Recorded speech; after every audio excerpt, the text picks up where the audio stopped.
있읍시다.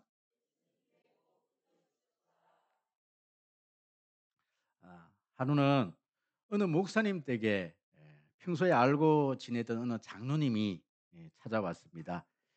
대청마루에 앉아서 이런저런 대화를 나누시고 난 다음에 장로님이 이제 돌아가시면서 마당 이렇게 밑에 놓여 있는 바로 아래에 놓여 있는 깨어진 놋 요강을 하나를 보게 됩니다. 여기서 우리 젊은이들이 요강이 뭔가 모르는 우리 청년들을 위해서, 우리 젊은 아이들을 위해서 요강에 대해서 조금 설명을 하고 제가 넘어가야 되겠습니다. 혹시 우리 중고등부 학생들 요강이 뭔지 아세요? 우리 아이들 모르는 눈치예요. 그러면 요즘은 우리 가정마다 집 안에 화장실이 있습니다. 방 안에 화장실이 있는 그런 집들이 대부분이지요. 그런데 예전에 저희들 할머니 세대만 해도 어 이 화장실이라는 것이 집 안에 있는 것이 아니라 집 밖에, 아니면 집 안에 있어도 꽤 방과 먼 곳에 그렇게 이 화장실이 있었습니다. 그래서 우리 어르신들이 밤에 주무시다가 화장실을 그렇게 갈 수가 없어서 방 안에 소변을 이렇게 볼 수 있도록 만들어 놓은 것이 바로 요강이라고 하죠. 그럼 이 요강인데 어떤 요강요? 노스로 만든 요강을 놋요강이라 그렇게 이야기를 합니다. 그래서 이 장로님이 "목사님, 저 마루 아래에 있는 저 논 요강 저를 주십시오." 이렇게 이야기를 하는 것입니다.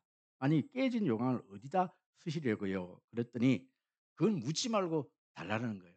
그래서 장로님에게 드렸습니다. 그런데 이 장로님이 몇 달이 지나서 그래서 다시금 이 장로님이 목사님을 찾아온 거예요. 근데 빛이 번쩍번쩍한 노스로 만든 밥그릇, 이 국그릇 세트 하나를 내놓는 거예요. "이게 웬 그릇입니까?" 그랬더니 장로님 하시는 말씀이 "혹시 이 그릇 어디서 난 줄 아십니까?" 우리 목사님이 "아니, 이게 어디서 났어요? 제가 모르지요." 그랬더니 "몇 달 전에 제가 목사님 댁에서 깨어지고 녹슨 놋 요강 하나를 가져가지 않았습니까? 그것을 제가 녹여서 이 놋그릇을 만들었습니다."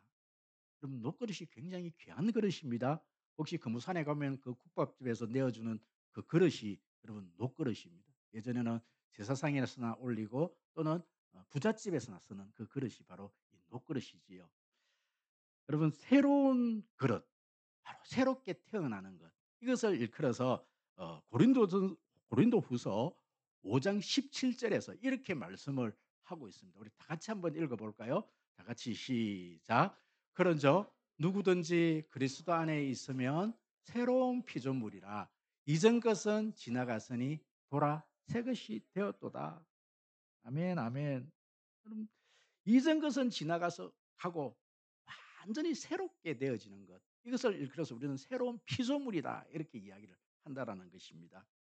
그렇습니다. 저와 여러분들은 예수를 믿기 전에는 깨어진 녹선, 버려진 요강에 지나지 않았지만 예수를 믿고 난 이후에는 완전히 번쩍번쩍한 녹그릇, 새 그릇으로 그렇게 만들어진 이 모습을 바로 우리는 새로운 피조물이라 이렇게 말씀을 하고 있습니다.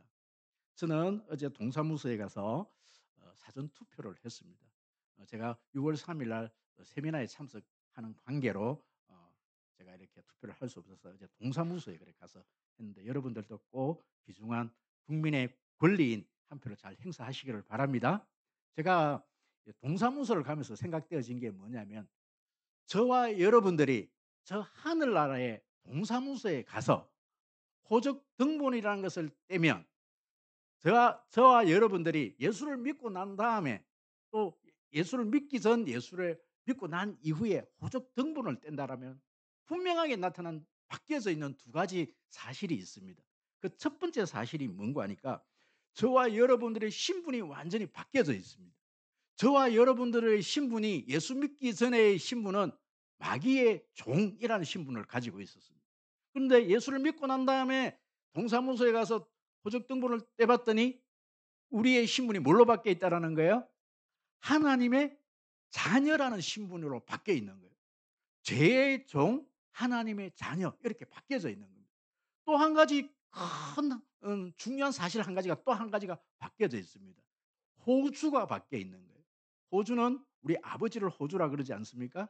아버지가 우리가 예수 믿기 전에는 우리의 아버지가 마귀 이렇게 되어 있는데, 이게 예수를 믿고 난 다음에 우리의 호주가 바뀌었는데, 호주가 누구라는 거예요?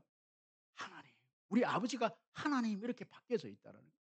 이게 엄청난 변화입니다. 여러분, 이것이 바로 새로운 피조물이 바뀌어지는 그런 어떤 현상들입니다.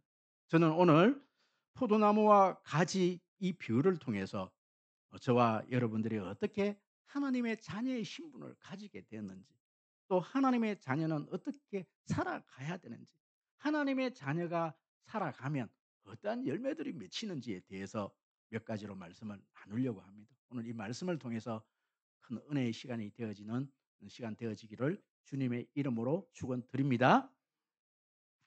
첫 번째, 우리는 왜 예수님께 꼭 붙어 있어야 하는가? 다른 말로, 다른 어떤 질문으로 바꾸어 본다라면, 우리는, 여러분, 가지는 왜 포도나무에 꼭 붙어 있어야 하는가? 여러분, 어디까지나 포도나무 가지 비유입니다. 비유라는 것은, 포도나무는 예수 그리스도를 말씀하는 것이고 가지는 저와 여러분들을 의미한다는 뜻이죠. 비유로 그렇게 말씀하셨다는 겁니다. 그렇다면 이것은 질문으로 좀 바꾸어 본다면, 왜 우리는 예수 그리스도께 꼭 붙어 있어야 하는가? 가지는 왜 포도나무에 꼭 붙어 있어야 하는가? 그럼 대답은 간단합니다. 가지가 포도나무 원둥치에 붙어 있지 않으면 금방 말라서 죽기 때문에 그러합니다. 가지는, 잘라진 가지는 죽습니다. 죽은 가지입니다. 성경에 보니까 저와 여러분들은 벌써 포도나무에서 잘라진 가지였고 이미 죽었던 가지라고 그렇게 말씀을 하고 있습니다. 에베소서 2장 1절을 우리 한번 읽어볼까요? 큰 소리로 다 같이 시작. 그는 죄와 허물과 죄로 죽었던 너희를 살리셨도다. 로마서 3장 23절 같이요. 시작. 모든 사람이 죄를 범하였음에 하나님의 영광에 이르지 못하다니, 죄와 허물로 너희는 죽었던, 여러분, 잘라진 상태는 죽어버린 상태를 이야기를 합니다. 여러분, 그렇습니다. 사람은 영과 육으로 그렇게 되어 있는데, 우리는 태어날 때부터, 여기서 모든 사람이라 그러는 것은 아담 위에 태어난 모든 사람들은 이 잘라진 가지처럼 죽어 있는 상태로 태어났다는 말씀입니다. 그렇습니다. 포도나무 대신 하나님으로부터 잘라져서 버려진 가지는 바로 죽은 상태입니다. 여러분, 그런데 말입니다. 이 가지가, 잘라진 가지가 살 수 있는 방법이 있습니다. 잘라진 가지가 살 수 있는 방법은 접붙임입니다. 그럼 혹시 접붙이는, 혹시 농사를 지으시는 분들 가운데 혹시 접을 한번 붙여 보신 적이 있습니까? 저는 시골에서 자랐지만 농사를 짓지는 않았습니다. 그런데 중학교 때 농업 시간이 있었습니다. 그 농업 시간에 이 접을 붙이는 실습을 한번 한 적이 있습니다. 그럼 혹시 감나무는 어느 나무에 이 접을 붙여야 좋은 열매를 맺는지 혹시 아십니까? 괴암나무라고. 괴암나무라고. 열매가 요만한 괴암이라는 감나무가 있어요. 그거는 먹지를 못합니다.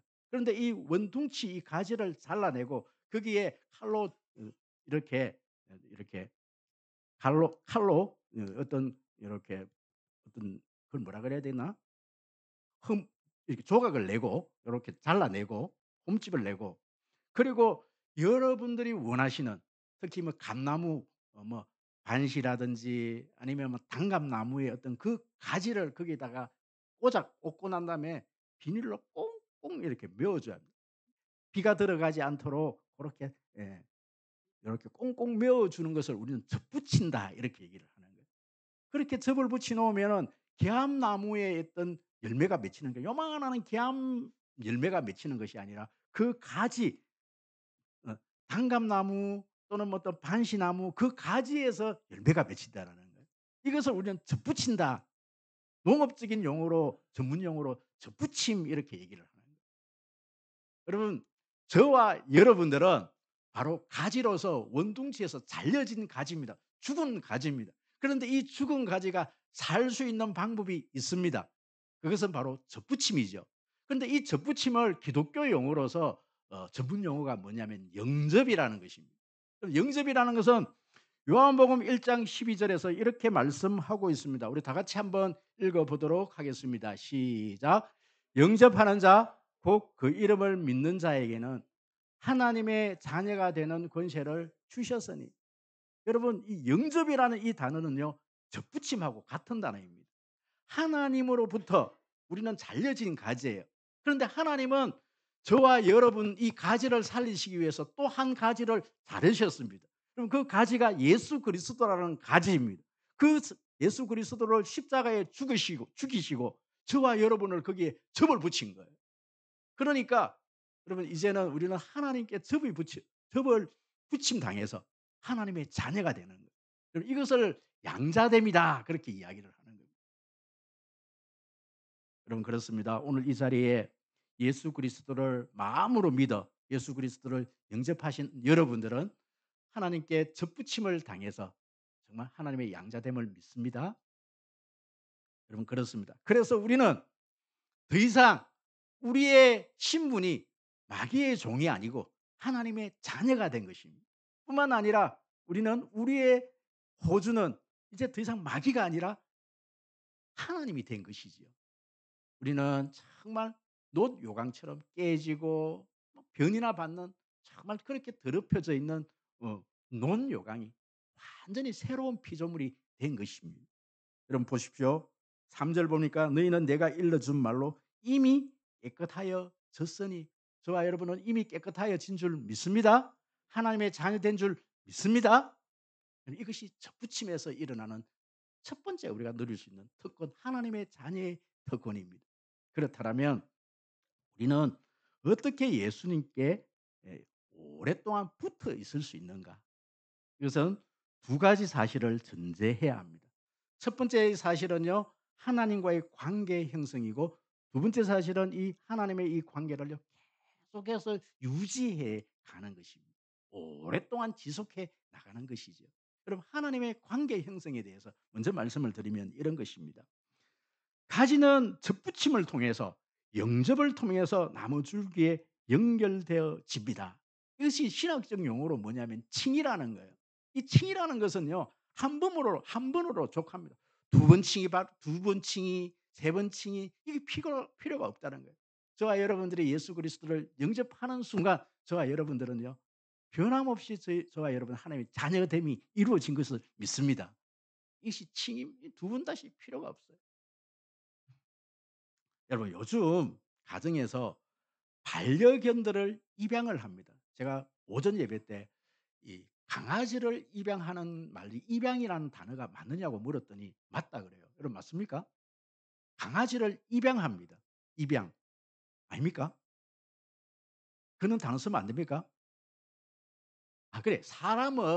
맞습니다. 사람을 입양하는데 요즘 사람들이 강아지를 반려견을 입양한다 이런 표현을 쓴단 말이에요. 왜 그러냐면은 강아지를 이 가족으로 생각을 하는 거예요.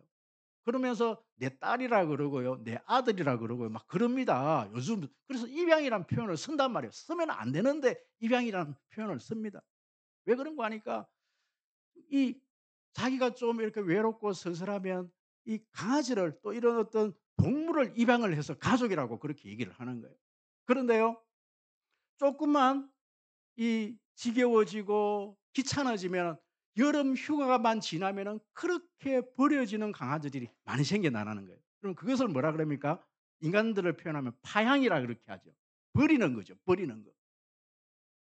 이 사람들이 이 강아지를 입양을 했다가 버리고 입양을 했다가 버리고 이런 현상들이 너무너무 많이 일어나는 거예요. 여러분, 그런데 동물의 세계만 그러느냐? 여러분, 그런 게 아니더라는 거예요. 여러분, 다윗이 그런 고백을 합니다. 다윗이 어떤 고백을 하느냐면 시편 27편 10절 11절 우리 말씀을 한번 읽어 보십시다. 다윗이 이런 고백을 해요. 다 같이 시작. 내 부모는 나를 버렸으나 여호와는 나를 영접하시리이다. 여호와여, 주의 도를 내게 가르치시고 내 원수를 생각하셔서 평탄한 길로 나를 인도하셔서. 여러분 다윗이 어렸을 때, 여러분 다윗은 어머니가 배다른 어머니가 다른 형제들하고 다른 어머니예요. 그러다 보니까 사무엘이 와서 그렇게 잔치를 벌이는데도 다윗은 저 혼자서 양을 치고 있습니다. 여러분 이것이 그냥 우리는 그냥 뭐 별스럽게 별스럽지 않게 그렇게 넘겨갔던 그 본문인데요. 그게 별스러운 게 아니에요. 다윗은 어릴 때부터 아버지로부터 사랑도 못 받았고 형제들로부터도 왕따를 당하면서 여러분 버림을 받은 거예요. 그래서 다윗이 그런 고백을 합니다. 다윗이 뿐만 아니라 결혼을 했어라도 여러분 장인어른 또 부모지 않습니까? 그런데 장인인 사울로부터 버림을 받아서 사울이 죽을 때까지 다윗을 죽이려고 다녔던, 다윗은 정말 버림받은 사람입니다. 부모로부터 버림받은 사람입니다. 그래서 다윗이 이런 고백을 합니다. 육신적인 부모가 나를 어떻게 했다? 버렸다. 이렇게 얘기해요. 그런데 하나님은 나를 버리지 않았다. 여러분 사실 우리 부모님들이 오래오래 자녀들하고 평생 살고 싶지요. 사실 부모가 진짜 버려서 버린 것도 있지만 먼저 하늘나라로 가는 것. 여러분 그것도 어찌 보면요 이별 아니겠습니까? 영원히 있을 것 같은데 계실 것 같은데 우리 부모님들 육신적인 부모님은 영원히 그렇게 있지를 못하더라는 거예요. 그런데 우리 하나님은 한번 우리 하나님께서 우리를 양자 삼으시고 자녀 삼으신 우리가 뭔가 좀 잘못했다고 뭐 버리고 자르고 뭐 그러십니까? 우리 회사 다니는 우리 직장인들이 참 요즘 두려운 것들이 뭐냐면 회사에서 무슨 큰 실수를 해갖고 잘림에 대한 두려움이 있는 거예요. 회사에서 자른다 이런 표현을 참 많이 쓰지 않습니까? 그러면 잘리는 것은요 죽는다는 의미입니다. 물론 뭐 육적으로 죽는다는 것이 아니라 그 회사에서 잘리는 것은 이제 더 이상 그 회사의 소속이 아니다 이런 뜻입니다. 여러분 관계의 형성 중에서 가장 큰 관계의 형성은 뭐냐면 우리가 부모 자식으로서 만나 갖고 이렇게 자녀로 부모로 만나는 이 관계 형성도요. 이것은 영원하지가 않는 겁니다. 여러분 하나님께서 우리를 자녀 삼아 주시고 여러분 우리를 양자 삼아 주심이 여러분 이것은 영원히 버림받지 않는 그 관계 형성인 줄 믿습니다. 여러분 그렇게 우리가 하나님께 예수 그리스도인 친자식을 죽이시고 거기서 접붙임을 받아서 우리가 하나님의 자녀가 되었다라면 이 관계를 끝까지 유지하는 것이 중요합니다. 여러분 그 방법에 대해서 오늘 성경에서는 몇 가지로 우리에게 설명을 하고 있습니다. 오늘 성경에서 이 요한복음 15장 1절에서 12절 사이에서 가장 많이 나오는 단어가 뭐냐면은 내가 너 안에 거하고 너가 내 안에 있다라는 거한다라는 함께 산다라는 그런 표현입니다. 여러분 한번 보십시오. 여러분 4절 큰 소리를 한번 읽어 볼까요? 시작. 내 안에 거하라 나도 너희 안에 거하라. 가지가 포도나무에 붙지 아니하면 스스로 열매를 맺을 수 없음 같이 너희 안에 있지 아니하면 그러하리라. 여러분 5절에서도 보면 나는 포도나무여 너희는 가지라. 그가 내 안에 내가 그 안에 거한다. 여러분 거한다는 뭐냐면 너하고 내하고 같이 산다 이런 의미 아니겠습니까? 우리가 부부가 한 집에서 같이 산다. 거한다는 것은 같이 살아간다라는 의미입니다. 그렇다면 여러분 하나님과 저와 여러분들이 하나님과 내가 함께 산다라는 것이 어떤 의미인가? 여러분 성경에서 몇 가지로 우리에게 말씀을 하고 있는 거예요. 여러분 4절 한번 보십시오. 여러분 4절 말씀. 음, 여러분 4절 말씀 다 같이 이 시 아 7절 말씀요. 시작. 너희가 내 안에 거하고 내 말이 너희 안에 거하면 무엇이든지 원하는 대로 구하라. 그리하면 이루리라. 여기 두 가지 하나님과의 거하는 방법 두 가지를 우리에게 말씀을 하고 있습니다. 우리가 하나님하고 같이 산다는 의미가 첫 번째 의미가 뭐냐면 하나님의 말씀이 내 속에 있는 거예요. 매일매일 그 말씀을 내 마음속에 두는 것, 하나님의 말씀을 내 속에 두는 것이 바로 하나님과 같이 살아가는 것이다. 이렇게 말씀을 하고 있습니다. 또 한 가지는 뭡니까? 구하는 것. 하나님께 기도하는 것이 바로 하나님과 같이 거하는 것이다. 사는 것이다. 그렇게 얘기를 하는 겁니다. 여러분 많은 사람들이 이 기도에 대해서 오해를 하고 있어요. 여러분 예수 믿지 않는 사람들이 처음 교회를 오면요.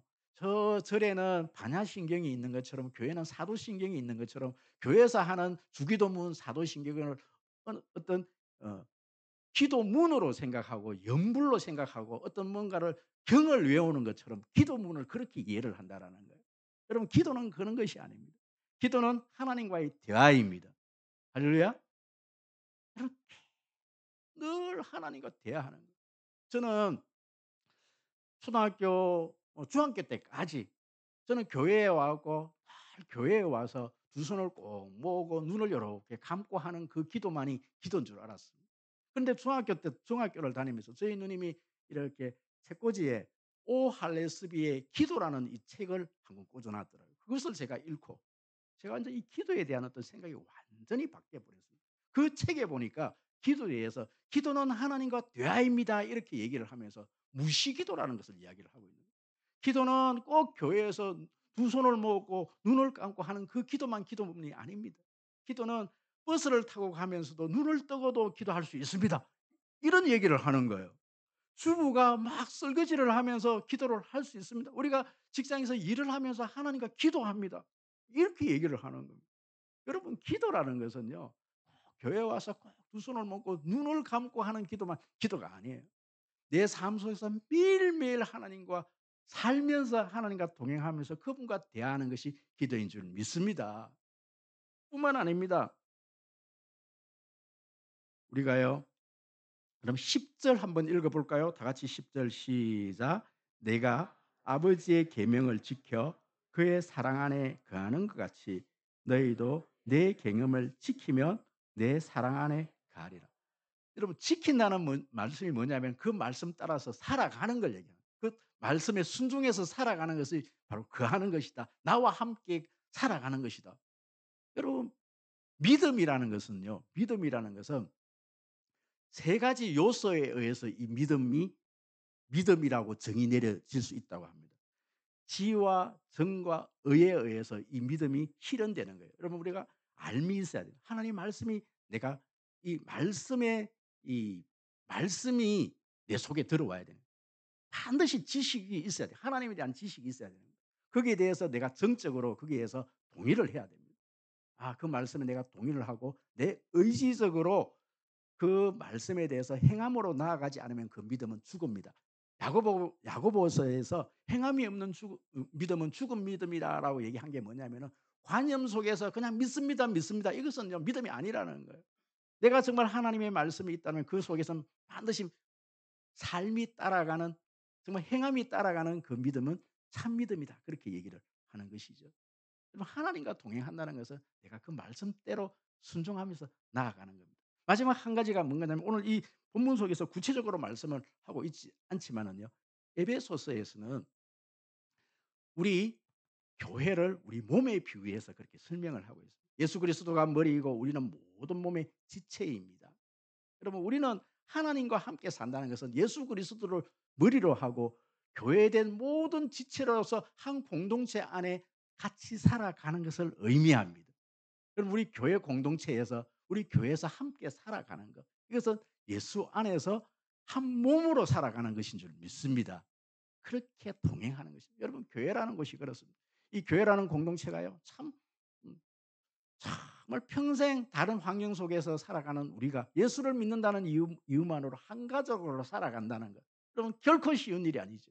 부부가 이 한상의 부부가 결혼을 해서 그렇게 살아가는 것도 정말 성격을 맞추고 살아간다는 것은 쉽지 않지만 우리가 한 공동체에서 한 가족으로 살아가는 것. 이것은 예수 안에서 함께 살아가는 것이라 그렇게 말씀을 하고 있습니다. 여러분 그렇다면 여러분 우리가 이렇게 예수 가운데 발부등을 치면서 그렇게 살아가는데 우리가 그렇게 살아가는 갈 때에 어떤 열매들이 맺히느냐라는 겁니다. 여러분 오늘 본문 보시면요. 계속해서 2 절, 3 절, 뭐 4 절, 5절 계속해서 하시는 말씀이 뭐냐면 열매에 대해서 말씀을 하십니다. 특히 우리 여러분 열매 5절 한 말씀 다시 한 번 더 읽어 볼까요? 다 같이 시작. 나는 포도나무요 너는 가지라. 그가 내 안에 내가 그 안에 거하면 사람의 열매를 많이 맺나니 나를 떠나서는 너희가 아무것도 할 수 없음이니라. 아멘, 아멘. 여러분 시편 1편 1절에서 3절에서 이렇게 말씀을 하고 있습니다. 우리 다 같이 한번 읽어보도록 하겠습니다. 시작.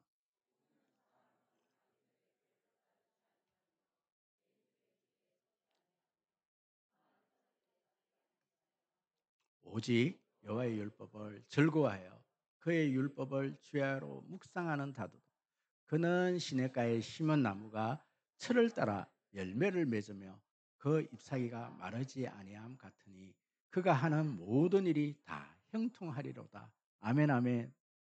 여러분 시편 1편은 복 있는 사람은 악인은 이렇게 시작을 해요. 그럼 세상 사람들은 복에 대해서 저 사람이 복 받은 사람이다 이렇게 이야기를 했을 때 세상 사람들이 말하는 복이 있습니다. 그것은 5가지 복을 이야기를 합니다. 그 복이 뭔가 하니 수, 부, 강령, 유호덕, 고종명, 장수하는 것이 복이다. 또 부유하게 사는 것이 복이다. 또 덕이 많은 삶, 유호덕한 삶이 복이다. 강령한 삶, 우환이 없이 사는 것이 복이다. 고종명이라는 것은 뭐냐면 자기의 목숨이 다해서 죽는 것이 복이다. 이렇게 얘기를 한다는 거예요.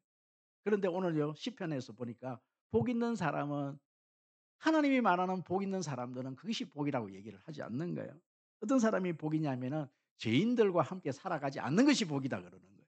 뿐만 아닙니다. 하나님의 말씀을 주야로 묵상하는 것이 복이다 그러는 겁니다. 그리고 시냇가에 심은 나무처럼 열매를 맺을 수 있는 삶이 복이다 이렇게 얘기를 하는 거예요. 할렐루야. 여러분 우리에게요 열매들이 막 맺혀야 되는 거예요. 제가 어저께 어느 가정에 이렇게 신방을 가서 시편 128편의 말씀으로 그 가정을 축복을 했어요. 남편은 수고하는 복이 있어야 됩니다. 열심히 일을 해서 그 가정을 먹여 살리고 책임지는 것이 남편의 복입니다. 이렇게 얘기하고 이제 아내의 복과 또 자녀의 복에 대해서 축복을 하는데 아내는 오늘 이 가정의 아내는 포도나무 정말 포도 열매의 복이 이 가정의 아내의 복입니다. 이렇게 선포를 한 거예요. 그리고 자녀들은 감람나무의 열매의 복이 이 가정의 자녀들의 복입니다. 이렇게 선포를 했더니 나중에 이제 식사를 다 하고 이제 아이스크림을 먹으면서 이 자녀들이 이 아이들이 막 엄마 보고 그 자리에서 적용을 시키고 엄마가 조금 화를 내려 그러니까 우리 엄마는 포도나무야. 목사님이 기쁨이라 그래서 막 이렇게 엄마한테 바로 이렇게 적용을 시켜버리는 거예요. 여러분, 우리에게요, 정말 우리 삶에 정말 하나님의 말씀 따라 살아가면은 여러분, 기쁨의 열매들이 있기를 소원합니다. 그것도 포도나무 열매의 어떤 축복이 있기를 원합니다. 이 자녀들에게는요, 여러분, 기름진 복인데 이스라엘에서 감람나무, 뭐 감람류 이것은요 왕, 제사장, 선지자 이런 직을 세울 때 붓는 기름이지 않습니까? 우리나라에도 대추 막 이렇게 결혼할 때 막 대추 이런 거 던지지 않습니까? 이 열매는 풍성의 복을 이야기하거든. 형통의 복을 얘기를 한단 말이에요. 정말 복 있는 사람은 정말 내 영혼이 잘된 같이 네가 범사가 잘 되는데 영혼이 하나님과의 어떤 관계가 딱 이렇게 회복이 되어지고 완전히 뭐 축복을 받으면 이런 열매들을 하나님께서 형통의 복을 주시겠다고 약속하는 것이지요. 여러분 그렇습니다. 용비의 어천가에 보니까 이 이런 용비의 어천가 서문 전체 전문에 보니까 뿌리 깊은 나무는 이 원문 그대로 제가 한번 읽어 드릴게요. 뿌리 깊은 난간 바람에 아니 밀새 꽃 좋고 여름 하나니 샘이 깊은 물은 가말에 아니 밀새 내히 일어 발 아래 가나니. 여러분 이 뜻을 제가 해석을 한번 해보면 이렇습니다. 뿌리 깊은 나무는 바람에 흔들리지 않으니 꽃이 좋고 열매가 많으니 샘이 깊은 물은 가뭄에도 끊이지 않으니 시내를 이루고 바다로 가느니라. 여러분 이 우리가 깊이 뿌리를요 시냇가에 그렇게 뿌리를 내리고 있는 나무들은 아무리 바람이 흔들려도 아무리 감으로도 여러분 흔들리지 않습니다. 여러분 죽지 않습니다. 언제나 사시사철 그런 푸른 어떤 물론 뭐 수종에 따라서 푸른 잎이 있을 수도 있고 없을 수도 있지만 언제나 여러분 이렇게 잎을 내며 시절을 따라 열매를 맺음을 저는 믿습니다. 여러분 저는 개인적으로 그렇게 생각합니다. 여러분 이렇게 흔들리고 저렇게 흔들리는 것 여러분 우리 마음을 자꾸만 여러분 다른 데 두지 마시고요. 깊은 예수 그리스도께 깊은 뿌리를 내리시기를 바랍니다. 뿐만 아니라 여러분 속림교회에 아니면 여러분 속해 있는 교회에 깊이 여러분 그 뿌리를 내리시기 바랍니다. 왜 그런가 하니까 칼빈이 이 교회를 어머니 품이라고 그렇게 표현을 했습니다. 교회에서 이렇게 말씀을 깊이 묵상하고 깊이 이렇게 말씀을 받고 자란 그 자녀들은요. 좀 흔들림이 없습니다. 깊이 예, 예수 그리스도께 교회에 깊이 뿌리를 내리시는 여러분 되시기를 주의 이름으로 축복합니다. 마지막으로 말씀을 정리하면 우리는 잘려나간 가지가 아니라 붙어있는 가지가 되어야 합니다. 왜 그런가 하니까 인간의 모든 문제는 어디에서부터 시작이 됐냐면은 하나님으로부터 잘려진 하나님으로부터 분리해서 부터 우리의 인간의 문제가 시작되었다는 사실입니다. 여러분 가인과 아벨이 처음 하나님으로부터 에덴 동산에서 쫓겨남으로 말미암아 첫 살인이 일어나고요. 그때부터 죄가 생기기 시작한 거예요. 여러분 우리 자녀들이 우리 아이들이 어머니 이 품에 있을 때는요. 아무리 아이들이 부족해도 아이들이 그렇게 불안하지 않습니다. 우리 자녀들이 특히 어린 아이일수록 부모로부터 떨어지는 순간 분리불안이라는 증세가 있어요. 뭐 집 안에서도 어머니의 목소리가 들리면 이 아이들이 그렇게 불안하지 않습니다. 그런데 그 어머니의 목소리가 들리지 않으면 이 아이들에게 분리불안이 일어나기 시작해요. 그 아이에게는요. 어머니와 떨어진 이 아이에게는 아무리 좋은 맛있는 음식을 갖다 줘도 좋은 어떤 환경을 만들어 줘도 뭐 장난감을 줘도 이 아이는요.